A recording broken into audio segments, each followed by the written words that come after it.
Ready or Not 2, Here I Come is a direct continuation of Ready or Not, as we literally pick up on the last scene of Ready or Not. But for those who have not seen Ready or Not 2, Here I Come tells the story of Grace, who the night prior finds out she must play a deadly game of hide and seek where her in-laws must try to kill her. And this picks up on the morning after that hunt, where she finds out she must play another deadly game of hide and seek. But she's not alone this time, but there are more people hunting her and bigger consequences. Now, I recently rewatched this movie for the first time in years, and I had a really good time with this movie. But as much as I think it is fun, compared to the first movie, this just feels less together. The first movie feels like a movie that is put together very well. This is just put together a little less better, and that's kind of the best way to explain how I feel.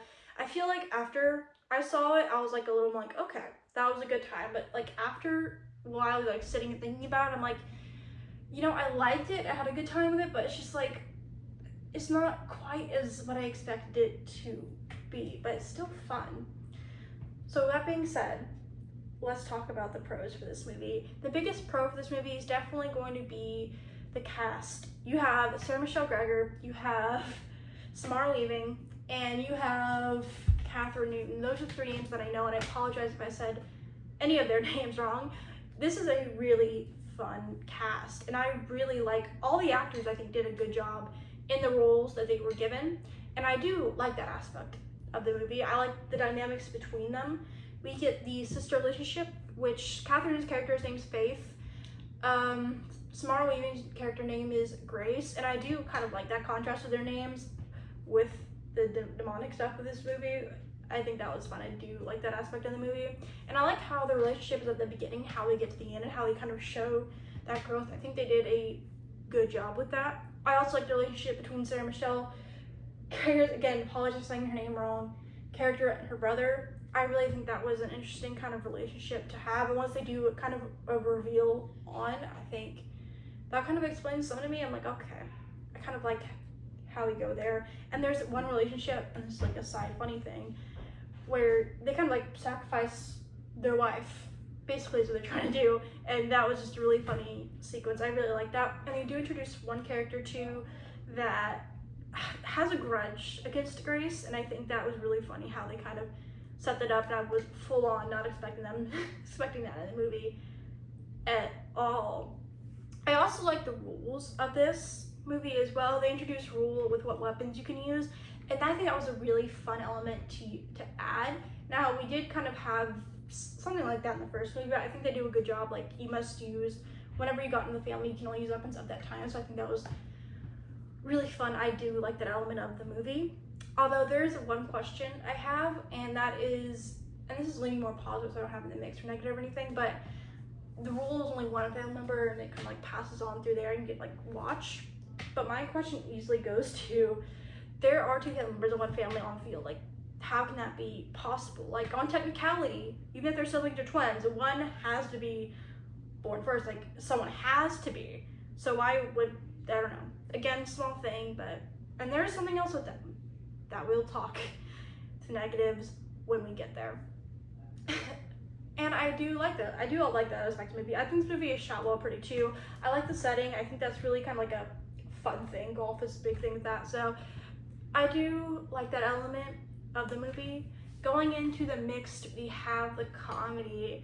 I had a really good time with the comedy in the first one. However, this movie, there are some funny sequences I do like. However, some sequences feel like they're exaggerated longer than they need to be, so it's like kind of loses its punch a little bit. For example, there's one where in the first movie we had a joke with a crossbow, and he's like looking at a video of how to use a crossbow while struggling. That bit was funny, I like that. But in this movie you have something kind of similar, as they don't really know how to fully use this weapon until they learn it, and like he keep dropping it, and they do a really long sequence in the field that I'm like, okay, that goes on for jokes a little too long. And just little things like that. And there's another one that, again, I like what they're going for, but if you just cut a little time off of that involving the relationship someone had with Alex and Grace, it just cut a little of it. I think they would be a little bit more effective there. Also, a mix for me is going to be the kills and gore. Again, I think we get one kill that is something I would not expect to see, but I do wish we got a little bit more of the kill and the gore that we got. And again, I'm also mixed. There's kind of an explosion effect in the first movie that I was not the biggest fan of, and again here I'm not the biggest fan of that aspect of it.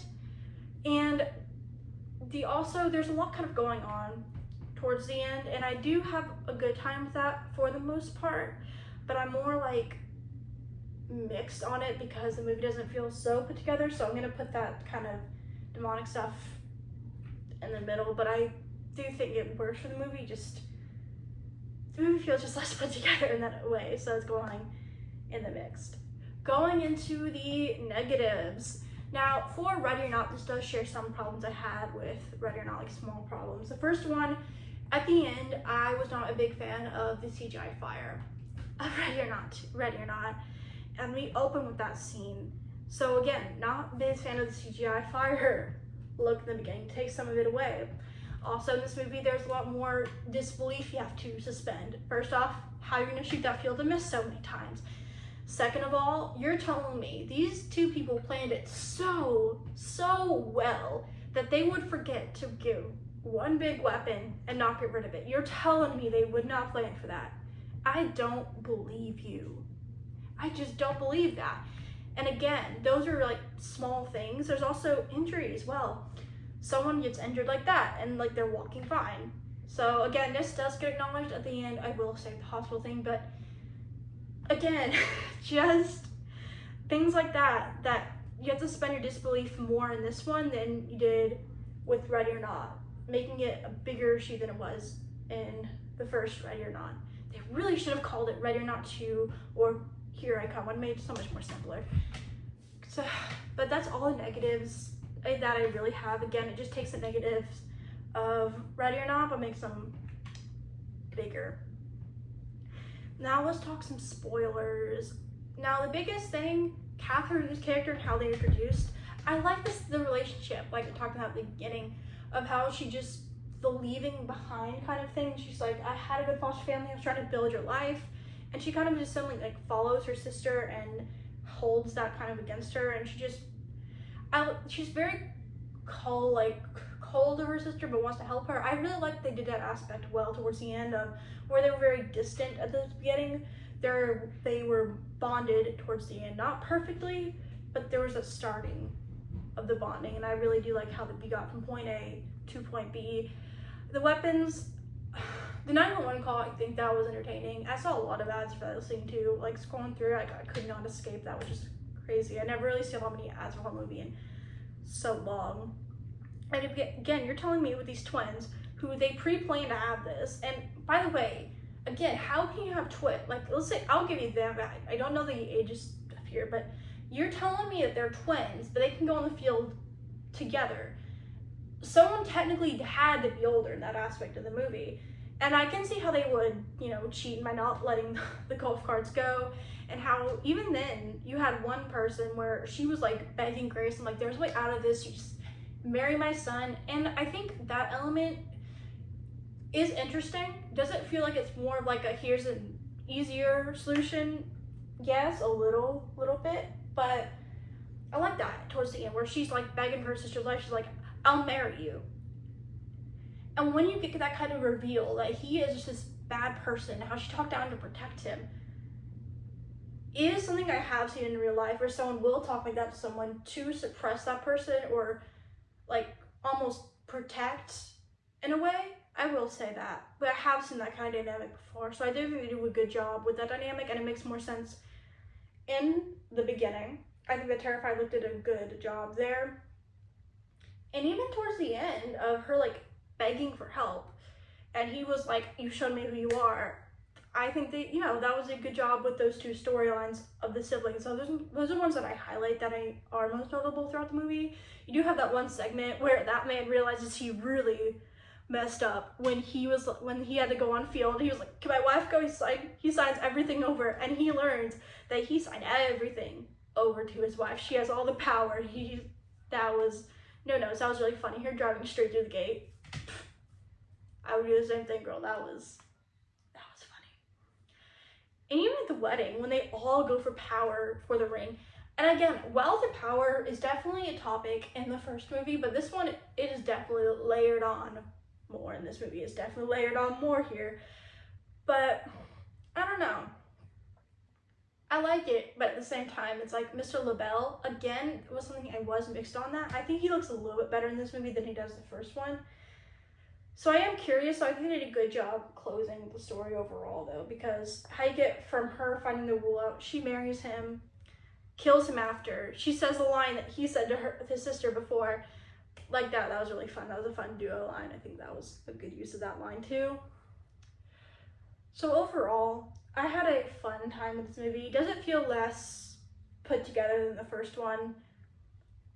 Absolutely. Do you have to spend more display for this one? Yes. But it is still a fun movie and a fun sequel. Comment down below if you saw Ready or Not 2, Here I Come, and what you think of it. Did you like it? Not like it? Was it for you? Not for you? And which of the two do you prefer? Do you prefer the first one or the second one? Personally, I prefer the first one. Alright, see you guys soon with a brand new video.